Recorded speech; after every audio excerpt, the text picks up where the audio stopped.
This is Change Radio News. Today is Tuesday, the 4th of June 2024. The news read by Divine Nambira. Stories making the headlines. CCC MP presses the government to repair roads. Honorable Kore distances herself from Chabangu. President Nelson Chamisa applauds South Africa, calls on ZEC to take notes.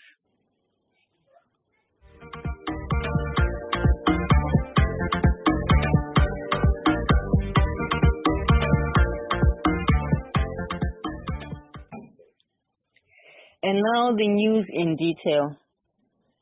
Honorable Mutsamu Rombedzi, the Citizens Coalition for Change PRMP for Mashonaland Province, yesterday in Parliament advocated for the government to consider repairing the roads in Mondoro. The poor state of the roads across the country has contributed to the rise of accidents. Let's hear her speak. Thank you very much. Indeed, in Parliament, I raised serious concerns about the deteriorating condition of our roads in Mondoro, particularly the Mondoro-Mbaira Road via Nyamweda and proceeding from Nyamweda to Chegutu via Chirundazi. I demanded the immediate action for their rehabilitation, and in response, the Deputy Minister of Transport acknowledged that these roads fall under the Emergency Road Rehabilitation Program, the ERRP2, which has been extended until the end of 2026. While this extension aims to prioritize road rehabilitation, I must express my dissatisfaction with the responses provided. Let me just elaborate on the critical shortcomings of my concerns. Number one is the lack of specific timeline, which we questioned the Minister. The Honorable Minister failed to provide a specific timeline for the commencement of road rehabilitation. Mentioning ERRP2 without clear schedules and deadlines leaves our community in uncertainty. We need concrete timelines to hold the ministry accountable and to plan our daily lives and businesses around the roadworks. Number two is the dependence on funding. The Honorable Minister highlighted the dependency on funds from the Minister of Finance to carry out these projects. This actually reflects a broader issue within the Minister of Transport, indicating inadequate budgeting and planning. A sustainable infrastructure plan, as you know, should include secured funding sources and contingency plans to ensure critical projects like these ones aren't left in limbo. Number three is the insufficient maintenance efforts. The response emphasizes routine maintenance activities such as grading and constructing a shelvage. These measures are clearly inadequate given the severity of our roads in Mondoro. Large sharp stones and the impassable sections during the rainy seasons pose serious risks and require immediate substantial intervention. Major maintenance efforts fail to address these problems we are facing in Mondoro. Number four is the deflection of responsibility. The minister's response appeared to deflect responsibility by blaming external factors like funding constraints and sanctions instead of presenting a proactive plan. This lack of accountability is concerning and does not instill confidence in the ministry's commitment to resolving our infrastructural problems. Number five is the sanctions argument and long-term perspective. If you hear the minister's response, this time it was the Minister of Justice response to this question. He attributed part of the infrastructure challenges to sanctions, explaining that Zimbabwe operates on a cash budget without external loans. While sanctions impact our economy, but continuously attributing domestic shortcomings to them does not provide immediate solutions. Our focus should be on leveraging available resources and exploring innovative funding mechanisms to address our urgent needs. Number six is the lack of concrete solutions and political rhetoric. The minister's response lacked concrete measures to secure alternative funding or prioritize prioritizing critical projects within existing constraints instead of actionable plans. The response by the minister included political rhetoric which detracted from the seriousness of our infrastructure issues. Accusations and blame games do not contribute to solving the problems in our communities and distract from the collaborative effort that we need in this country. Number 7 is the immediate community needs. The community of Mondoro cannot wait until 2026 for road rehabilitation. These deteriorating roads not only hinder our daily commutes, but pose significant risks to our safety and economic activities. As I mentioned in the House of Assembly, pregnant women, emergency services and businesses will suffer from the poor road conditions. They are actually suffering as we speak, and we need immediate actions such as removing hazardous stones, repairing critical sections, and ensuring passability during the rainy season that we are now almost faced with again. Then I call for proactive measures. I call on the Minister of Transport and Infrastructure Development to provide a clear timeline, to secure immediate funding, to implement substantial maintenance on these roads, and to enhance accountability. This time, and they must ensure transparency and accountability in the planning and execution of the infrastructure projects. What I can assure you is I will continue to advocate for our community's needs and hold these relevant authorities to account. I'm committed to ensuring that our roads receive the attention they deserve. It's been a long time. For 44 long years, these roads have been neglected, and our community must not be left behind. Citizens Coalition for Change MP for Chikanga, Honorable Lynette Kore, has finally spoken against rumors that align her with the ZANU-PF imposter Sengesi Kabangu. Let's hear her speak. Nevaganga varimo muparliament ndofunga vemedia vanga varimo vakatarisa vakaona kuti tese munhu wese akakachamasa neizvozvo zvakaitika nekuti munhu wese aingoti zvichabva maappointment edu anobva from the party. Saka patakangona mazita akushedzerwa honorable Wende ndo vakatotanga vakati they were sorted in a meeting, speaker vakavaita rule out of order. Ini ndikazosimuka ndikati speaker I think muri kuverenga zvinhu pane mistake. Mr. Speaker tipei nguva titaure. He did not even give us time to speak. So kana paina anoda kutaura mashoko zviri zvekutengesa ndakabvira kare vanhu vachidaro kore mutengesi even pandakadzingwa mafestiriko vanhu vaiti kore mutengesi munhu waDouglas Munzori ndikazopedzisira ndadzingwa zvemuparliamendi naDouglas same person andainzi ndiye andiri kutengesa kwaari asi ndapedza kudzingwa hapana kana akatodzoka kuvanhu asviti kore anga asiri mutengesi ndanga ndiriwo also munhu akangowa victimized panyaya iyoyo. Nanhasi tingori pano kungoti musangano kazhinji ukanga waita dambudziko pakangoita president kuti aiwa ndaresigna ndombomira zvemapato ndichimboita national politics. Umwe naumwe anoita right to that nekuti munhu umwe naumwe paari ari kuda kutsvaga chigaro.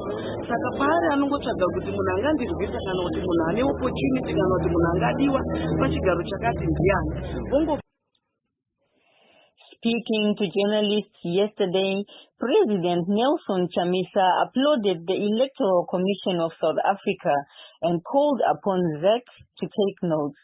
Let's hear him speak. There are lessons today. The key lesson being that institutions that are independent and professional are important for the stability and progress of the nation. Look at the conduct of the Independent Electoral Commission. It has been exemplary, professional, integrity, and of course accountability. There are a lot of challenges when they have started a process, but if you look at it, they were able to answer to those problems. To compare that with them, you give them your complaint, they don't answer. In fact, what is clear from South Africa is that ZEC must be disbanded, and it is disbanded agents. There can never be a proper election with ZEC in this country. We need a new independent electoral commission. That is going to be our challenge. That is going to be our call. More fundamental, you have seen that when you give people the right to vote, people is going to be established in this. The NC, I'm sure they have respected the outcome. How we should behave.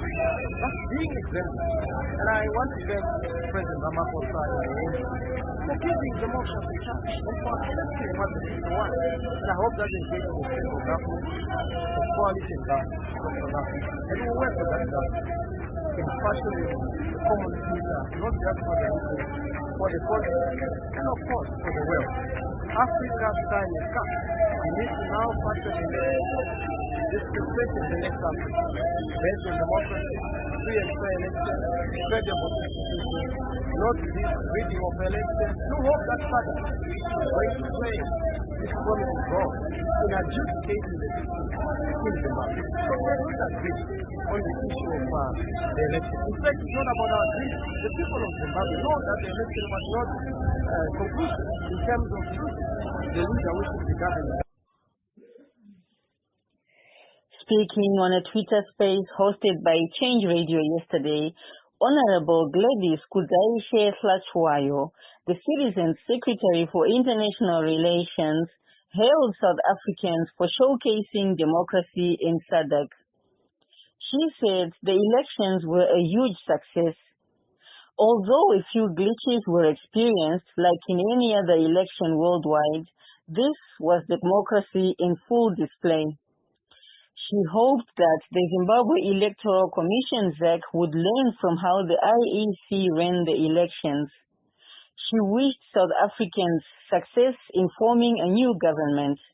She also emphasized that citizens have the responsibility to take action against those that oppress them. Let us hear her speak. SADC. There is something that we need to understand as Zimbabweans. And, this is something that I've been saying over and over again. No one is going to come and save us.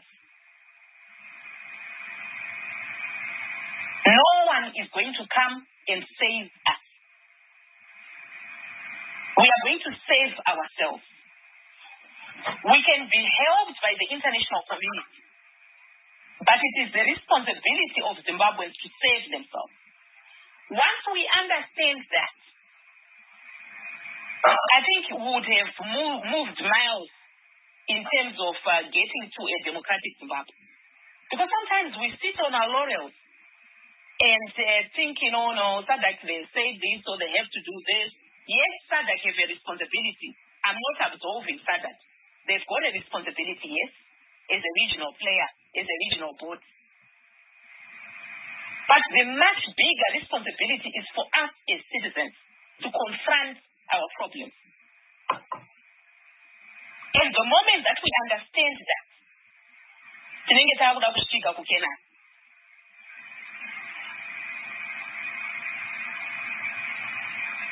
you. I think I've answered your questions, right? Yeah, you did. I'll leave the one that is to cartels. You have got a cartel system, military system.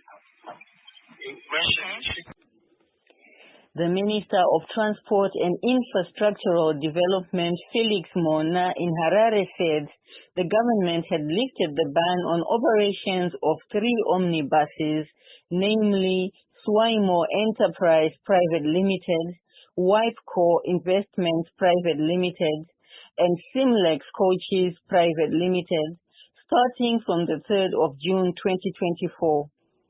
The minister wishes to inform the Zimbabwean public of this development.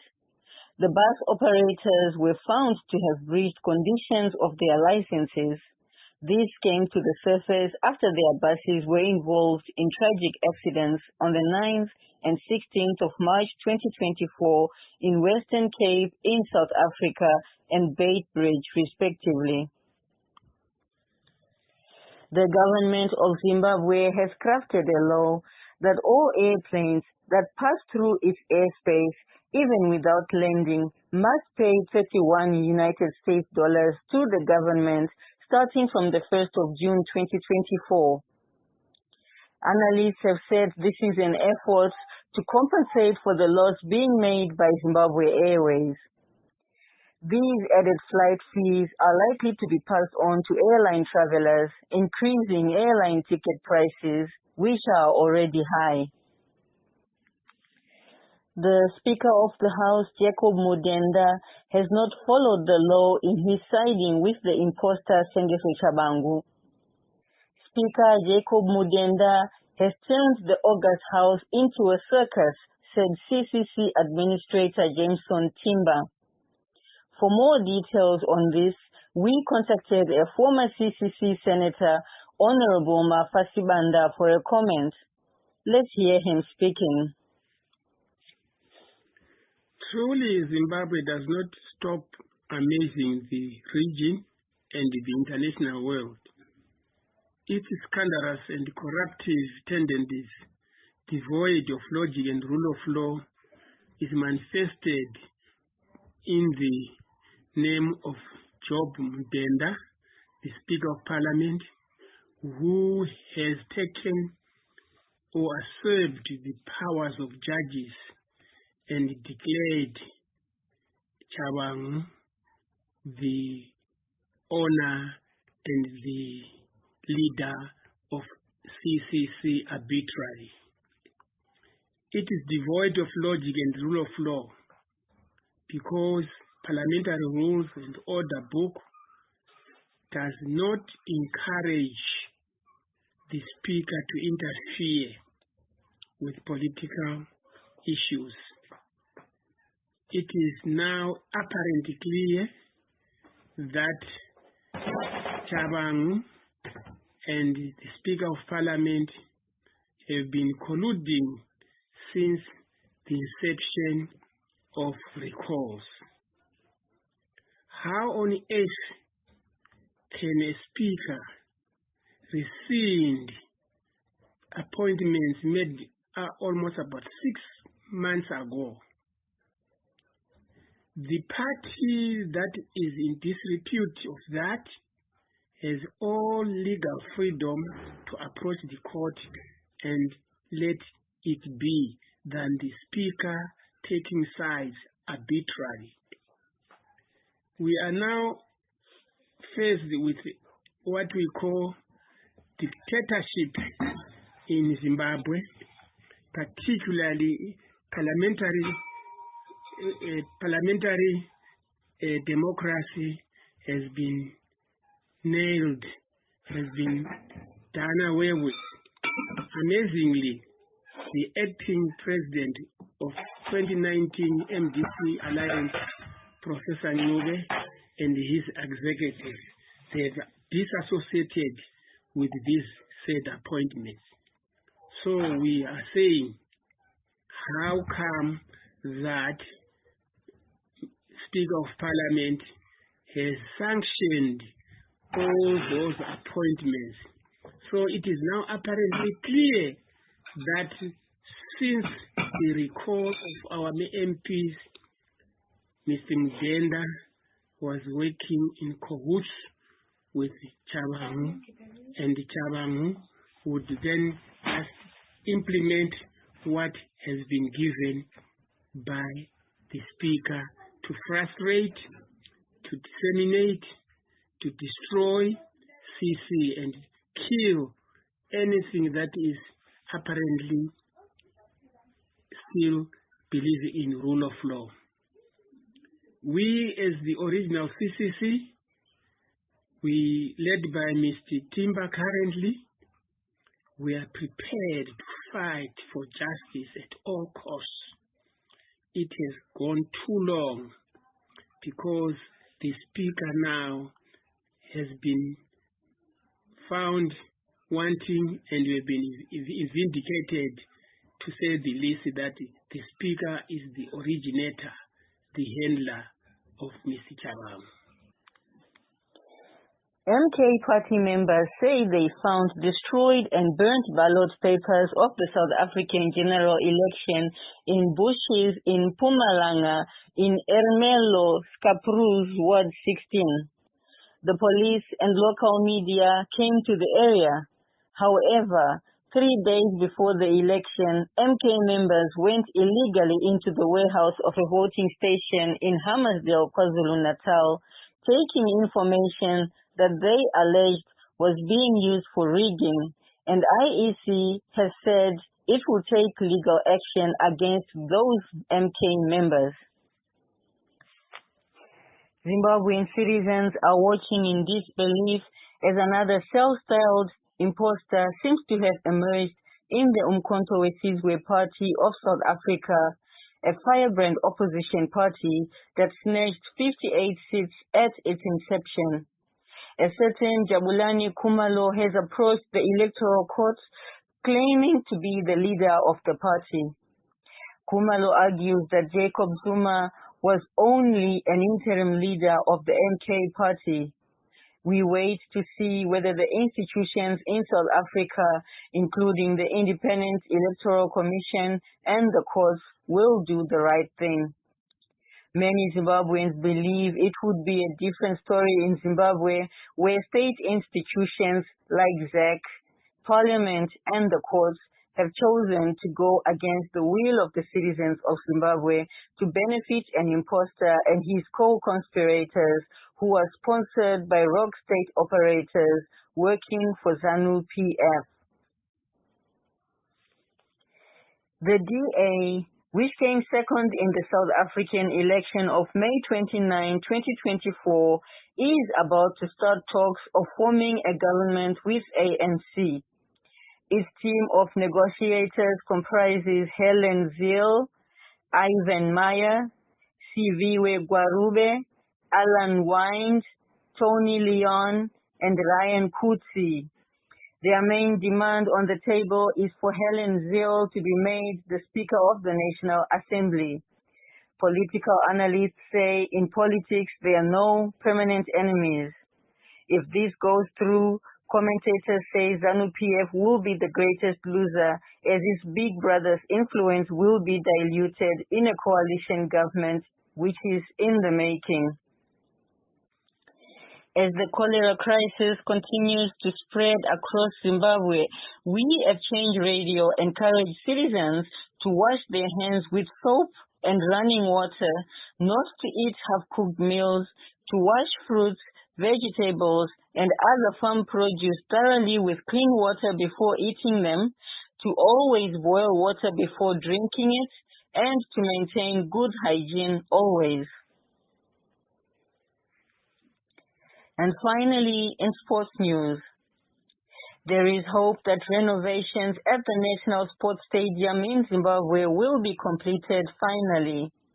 Jiangsu International Economic and Technical Corporation will install bucket seats at the stadium as one of the final acts. The bucket seats were inspected at Avanti Sports Company in China by government officials and will be shipped to Zimbabwe shortly.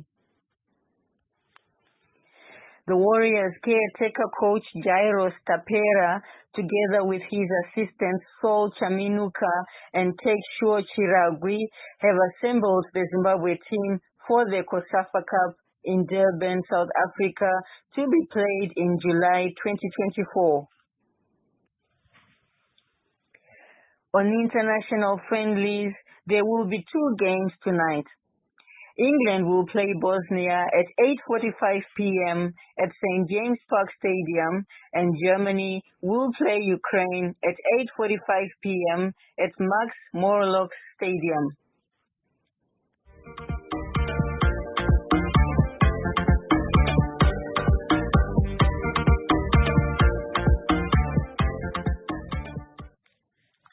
And to end this bulletin, here are the headlines once again. CCCMP presses the government to repair roads. Honorable Kore distances herself from Chabangu. President Nelson Chamisa applauds South Africa and calls on ZAC to take notes.